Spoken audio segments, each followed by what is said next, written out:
all the best players were on their team. Defensively they were very sound.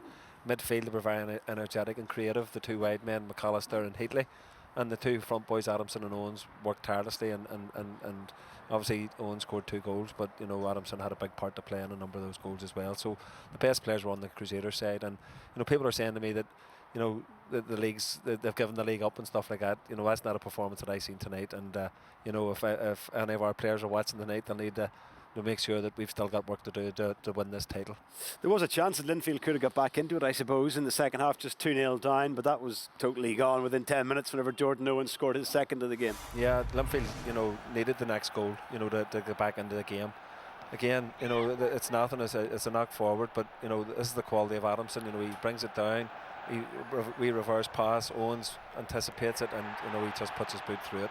Great goal, as I say, but the first touch is to die for. He attracts 2 players to him, 2 defenders, and gives the goalkeeper no chance.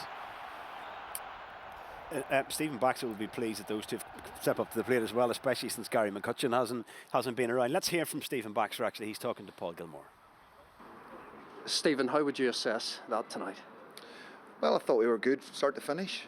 We were bright, we were enthusiastic, we got about Linfield, we broke up their game, and we came at them in droves. We created three great chances to score, and maybe another 3 good goals. So we've been very comprehensive here tonight, and it was as good a performance I've seen from us for a day or two. So pleased with it.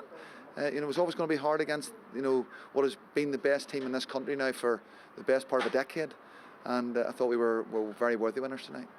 And crucially for you, has it put you in the best possible position to go on and claim this second place? Well, I hope so. It's give 5 points now between us and them with 2 games in hand. So it's important that we just stay focused and then just stick to the task. We only just chase the next game. Glentoran away, Lisburn Distillery away next Wednesday night. So there's a lot of tough games ahead of us.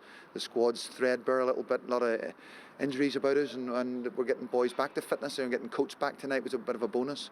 Wasn't fully fit, but it's good. It's this business end of the season now. You need to try and keep all your players focused and alive to the challenge, and they're all very alive and they're right up for the run in, and they need to be, and they should be, because they're young professionals who are working very, very hard at their game, and we're very proud of them tonight. Stephen, well done tonight. Thank you. Tommy, I mentioned earlier that Stephen Baxter's Crusaders have now won 11 of their last 15 games.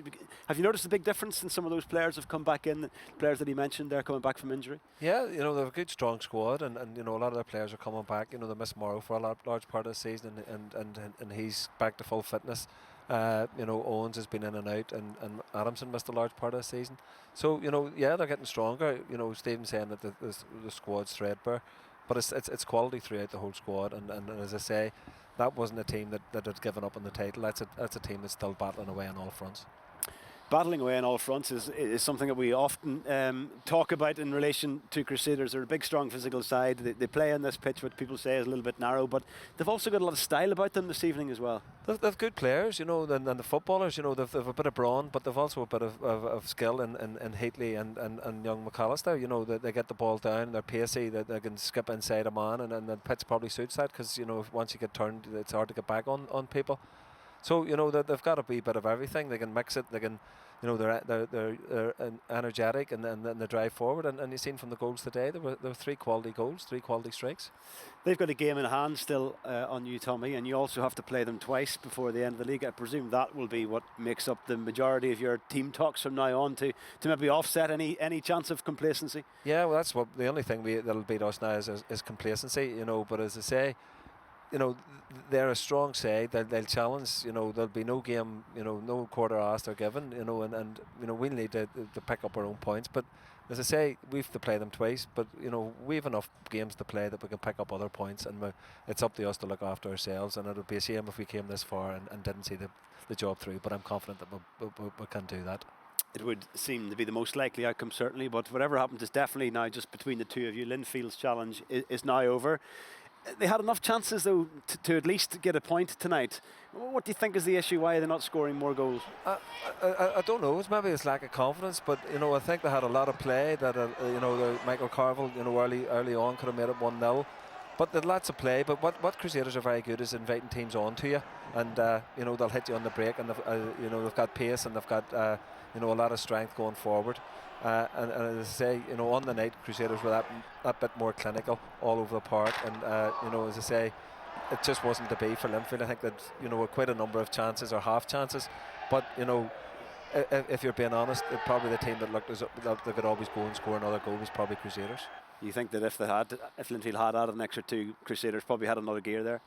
Well, I think that they could have stepped it up a bit, but you know, Crusaders were strong all over the park tonight, and you know, they scored three really good goals, and had 3 or 4 other chances that they could have scored again, whereas Linfield were sort of half chances, and people were snatching at them. So you know, I think it was the right result, and you know, for all the endeavours that Linfield put into the game, you know, there's only going to be one winner once they won 2-0. What do you think David Jeffrey does now? I mean, you'll have been in this place before in the last couple of years when you've challenged throughout the season, but you've probably known for at least the last 6 weeks that you're not going to win the title. So what is there therefore to play for Linfield?